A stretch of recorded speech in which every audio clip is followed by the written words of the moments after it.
when you take the time to correct behavior, you can take any example, Moff. She's addicted to social media. She's posting thirst traps every day online.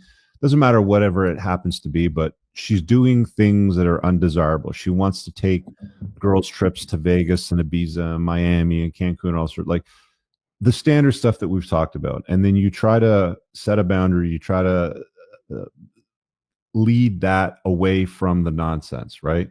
And she fights you on it. Oh, why are you so controlling? Why are you so insecure? Blah blah blah. Like there's too many arguments and there's too many fights. That's one of two things. I mean, bottom line, she's not complying, but it's one of two things. She can't be led. She can't enter the frame of a man, and that's entirely plausible. That's a large chunk of a lot of women out there. We see it all the time on ladies' night. We have conversations, with these gals, and we're trying to set them straight. We're trying to explain things to them, and I would say the number that I've observed is something around 80%. Like the vast majority of chicks just don't want to hear it. They don't want to hear your opinion. They don't want to hear your guidance. They want to hear their opinion coming out of your mouth is what they want at the end of the day. And if that's what you're dealing with and she won't comply, then you have to identify that and just be like, that over there is that thing that is undesirable. This is what I'm expecting out of you. And if you can't do that, then I'm going to know that you don't want to be with me. Basically, what you're saying is, this is my bottom line. And if I see you cross my bottom line, then I'm going to know that you don't want to be with me. You see the bottom line? Don't cross it.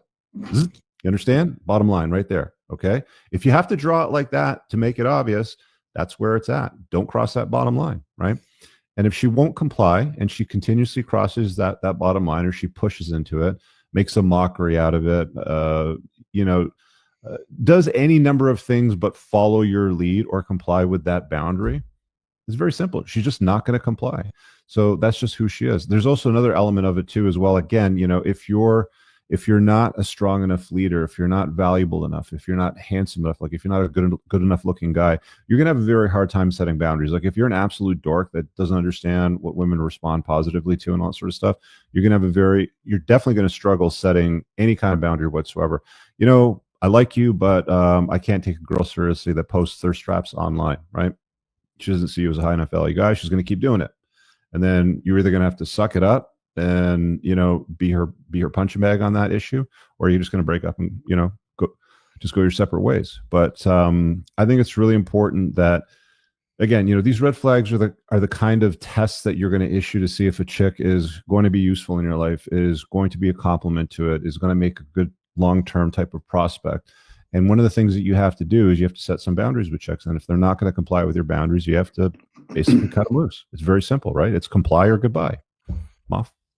Yeah, I mean, I summed it up extremely well. I mean, I think the big thing. Look, I think there's definitely women out there that no matter how high your value is, and we've talked about this is a basis of a lot of other red flags like daddy issues. If she's not going to follow you, if she doesn't have a strong masculine figure that she can learn from, or that she has learned from, or follow the lead up, it doesn't matter how high level you are. She's just not going to fall into that because she just doesn't respect that and she doesn't see that.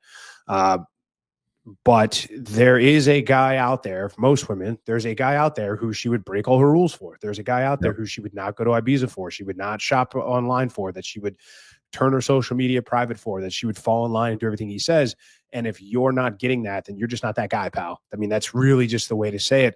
And this is one where a lot of guys will use these red flags to point fingers. Look, am I saying that there's women out there that absolutely are irredeemable? Sure, I will grant that. But I really do believe that most women are malleable creatures that will take the leadership from whoever the strongest, virtuous, most masculine person in her life is. Otherwise, it's going to be the government. So be that guy. And a lot of these problems and a lot of these red flags will dissipate. They will start to go away. And that's what it boils down to, guys. And everybody, you guys can say in the comments, you can say, oh, like it's too much work. Juice isn't worth the squeeze, whatever cope you want to throw at it.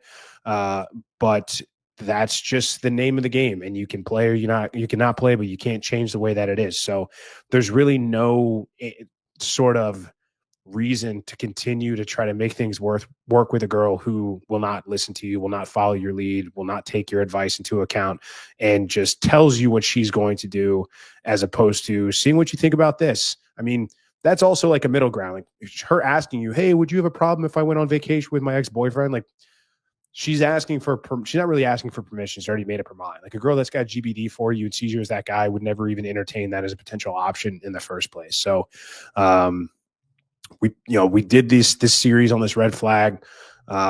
So you guys will actually follow it, look for it, and identify these, and blow past these warning signs at your own peril, man. I know a lot of you guys still will. A lot of you guys are going to wife up single moms and date them, and you're going to find excuses and reasons why. You're going to complicate your life and justify why you'll do it. And you'll call in and we'll just say, we told you so. So it's better to, what do they say? An ounce of prevention is worth a pound of cure.